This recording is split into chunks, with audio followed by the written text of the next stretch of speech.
The show opens up with Milo Rodrigues, an astrophysicist, as he records a message on a droid, sitting down among the ruins of what looks like a war zone. He claims to be the last human being enjoying his last sensory experience. Before ending his message, he asks to whoever will be watching the message to not forget human beings despite their inherent flaws. The scene then shifts 15 years in the past, when Milo is just a young kid interested in astrophysics. But he is paraplegic and lives with his mother after his father's death. This is the very day when an advanced alien race, who will later be named Overlords, first came to Earth in their gigantic spaceships. Meanwhile, Ricky Stormgren, a kind-hearted farmer from rural Missouri, is struggling with his broken tractor in the middle of his farm. As he calls his mechanic, the plane that is sprinkling his crops suddenly comes to a dead halt, suspended in midair. The phone connection gets disturbed, and unbeknownst to Ricky, the plane slowly drops from the air, like a feather. In a series of bizarre events around the world, airplanes begin to gently drop from the sky, without hurting anyone. From the US to China to Brazil, huge alien ships float above 40 major cities. As if this wasn't bizarre enough, dead loved ones start appearing to people, and a singular voice unanimously speaks to them. Hunger, injustice, pollution, and diseases will all be eradicated from Earth. However, over in New York, media tycoon Hugo Wainwright isn't so positive about the whole event, and cynically dubs the aliens Overlords on the front page of his newspaper. He thinks that humanity is being fed and taken care of for their eventual slaughter. Despite the cynicism from Wainwright and others like him, all major wars around the world stop and the people begin to have peace talks with each other. Later that night, while Ricky and his girlfriend Ellie are having a conversation in his house, a giant droid appears on their front porch and begins to dismantle the whole house piece by piece. The dismantling only stops when Ricky agrees to get into the droid. Mysteriously, he is transported to a room that looks like the Four Seasons hotel room in New York where he and his late wife Annabelle spent their honeymoon. Karellen talks to him from behind a mirror and asks Ricky to be a messenger between the Overlords and humanity. Citing his knack for solving conflicts by bringing people together, the disembodied voice of Karellen gives him a shiny device to take back to Earth, but leaves him free to choose what to do with it. In the meantime, the US Army and the Secret Service get news of Ricky's apparent abduction by the aliens, and a few FBI agents promptly make their way to his farm in Missouri. They arrive just as Ricky is dropped off by the pod, but find out that reporters from Wainwright's news channel have arrived even earlier. Even young Milo is watching this event unfold through his TV, and he is clearly intrigued by the Overlords. Taking Ricky away from the prying eyes of the media, FBI agent Paul Danlow notices the shiny device in his hands. The agent tries to manipulate him into handing over the device, saying that it might contain a harmful virus. On the other hand, Ricky thinks that the Overlords don't mean to harm humans and flatly refuses to give the device. At the same time, Ellie appears with a camera and tells the Secret Service that she has taken photos of them threatening her boyfriend. Ignoring her threats, Paul grabs his gun and warns Ricky that serious actions will be taken if he doesn't comply. Ricky relents and extends the device over to Paul, but before it can be snatched away, he opens the cap and releases whatever was inside to the Earth's atmosphere. The scene quickly shifts to a woman standing underneath one of the alien ships with her crying baby, who is suffering from smallpox. As a result of Ricky opening the device, the smallpox is cured and the baby finally stops crying. Later, we see that this has happened all over the world, with people being cured of even severe conditions like blood and bone cancer. In the meantime, the Secret Service has taken Ricky to Washington, where he is facing the media as the ambassador of the Overlords. Initially, the press conference goes well as he explains that war and chemical pollution will be dealt with quickly, while social and political issues will be solved over a longer period. However, everything begins to go awry as the journalists ask more difficult questions about Karellen's appearance and the insides of his ship. Exasperated, Ricky blurts out that it looks like the suite room of the Four Seasons Hotel in New York. His girlfriend Ellie, who is watching this on the TV, realizes that he still loves his late wife. Back inside Karellen's ship, Ricky tells him that the world is divided between people who see the Overlords as saviors and people who view them as threats. In response, Karellen tells him that anger and disorientation are parts of the first stage, and that the Overlords are simply teaching humankind how to help themselves. After beginning steps to solve major human wars and global health crises, the Overlords want Ricky to convey their message to solve world hunger. In the next scene, we see Ricky in a press conference announcing that the Overlords have sealed off Saudi oil pipes to force the governments to sit down together. However, Hugo Wainwright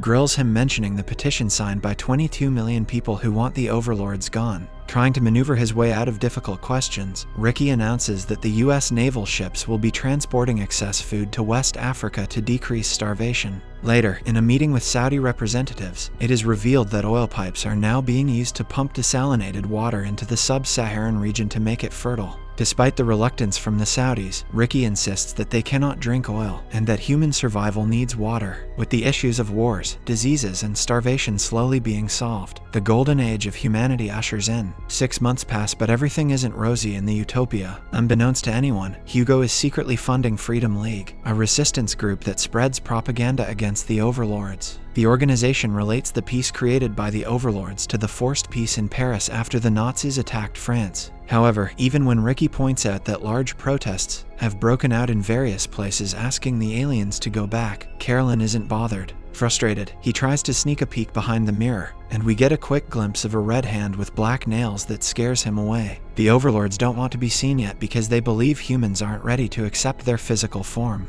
In the meantime, over in New York, Milo finds his mother arguing with her drug dealer. When she refuses to pay him for the substandard drugs, he slaps him and Milo intervenes, gloating that the drug dealer's guns mean nothing in front of the huge alien ships. A courageous act for which he pays with a bullet to his chest, instantly killing him. This isn't overlooked by the Overlords, who descend a beam of light at the drug dealer and instantly kill him. On the other hand, they not only revive Milo but also give him the ability to walk. In Missouri, the relationship between Ellie and Ricky starts to get strained. Thanks to her boyfriend's slip of the tongue during the press conference, she knows that every time Karellen calls, Ricky visits the honeymoon suite that he and his ex-wife, Annabelle, stayed in. She argues that Karellen is using her memories as a manipulation tactic, and that whatever is inside the ship is not real. Suddenly, they hear heavy footsteps outside and Ricky goes to inspect what's happening.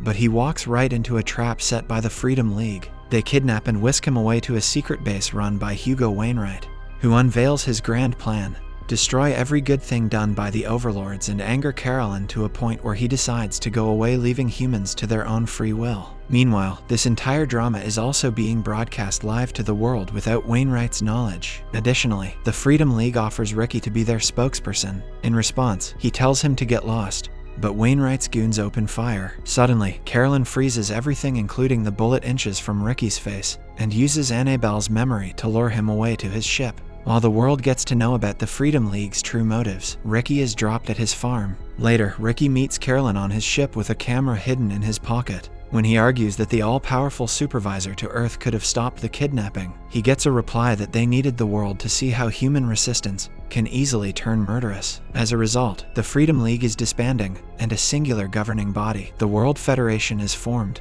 Karellen thanks him for the assistance, but says their partnership is over. But before abandoning the ship, Ricky snaps a picture of the strange mirror hiding the voice that he has talked to for so long. Later, reviewing it with Ellie in his house, they truly realize that humans aren't ready to see what they are seeing, and agree not to spread the photo. The next scene takes us a decade into the future. Wainwright's long gone, found dangling at the end of a rope. The world is blossoming, happier and healthier than ever before. Despite the importance of science slowly fading away, whiz kid Milo graduates from MIT and lands an astrophysicist job at the World Federation. Meanwhile, crowds gather to welcome Karellen, who finally decides to show his face. And what a face it is. Horns, wings, red skin, tail, unfortunately similar to what humans have always associated with the devil. The second episode opens 4 years after Karellen showed his true form to humanity. The year is 2035, and Earth has blossomed into a utopian paradise. Wars, pollution, poverty, and illness have vanished, leaving humanity with a long, healthy life. However, religion and science, once vital pillars of understanding, have become relics of the past, even in one of the last scientific institutes of the world, the Boyce Institute in South Africa. Consequently, Milo, now all grown up, is let go from his job as an astrophysicist at the institute because his studies have become simply unnecessary. His billionaire boss, Dr. Rupert Boyce,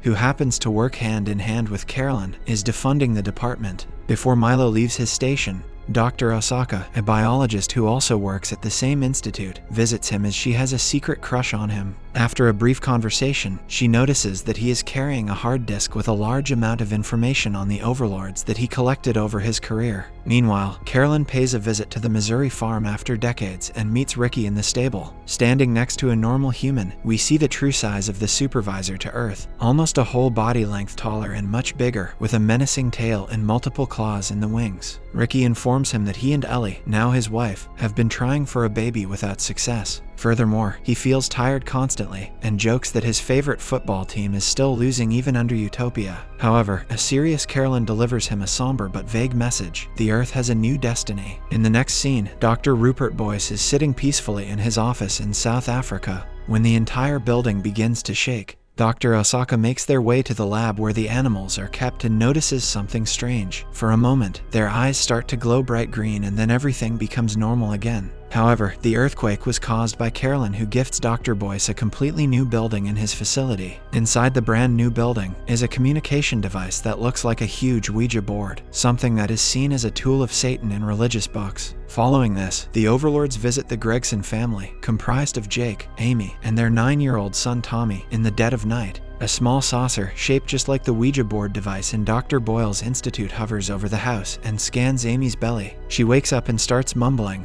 "It'll end and begin again," as if caught in a fever dream. After waking up Amy, her husband Jake goes to Tommy and finds him in the storage room saying the same thing: "It'll end and begin again." Curious, he tries to console his son but is flung across by some unknown force in Tommy. Back at the biological research facility in South Africa, Milo visits Dr. Boyle after he sees weird behavior in dogs following the earthquake. Just like Dr. Osaka, he too saw the eyes of the animals glowing green and managed to get a brief one-to-one conversation with Dr. Boyle. While the conversation goes on, we come to know that the Boyle Institute has been sending live animals in space on Karellen's request, and Dr. Boyle himself wants to be the first human to visit the Overlord's home planet. The next morning, the Gregsons, troubled by Tommy's bizarre behavior, call in counselor Peretta Jones for a session. Peretta, haunted by her mother's suicide triggered by the Overlord's arrival and the subsequent weakening of her faith, nevertheless clings to her Christian beliefs, always wearing a gold cross close to her heart.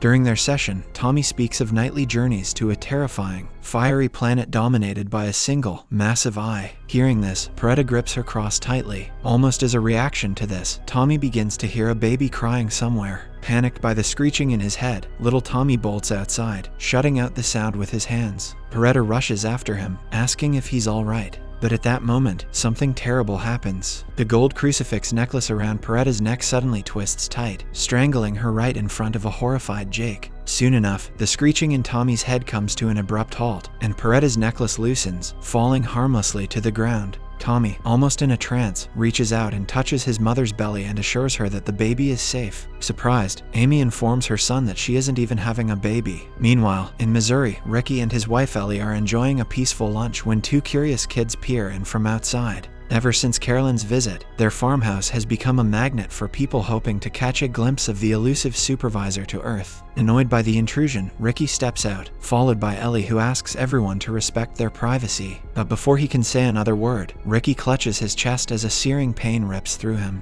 A horrible scar pulses up his arms and neck. In this utopian world free from illness, Ricky, of all people, is struck down by a sudden, massive stroke. Behind the facade of this utopian world, there is a dark and sinister secret yet to come out that will change the destiny of Earth forever. Subscribe for more videos like this, turn on the notification, and leave 1,000 likes or 100 comments if you'd like us to continue part 2. Thank you.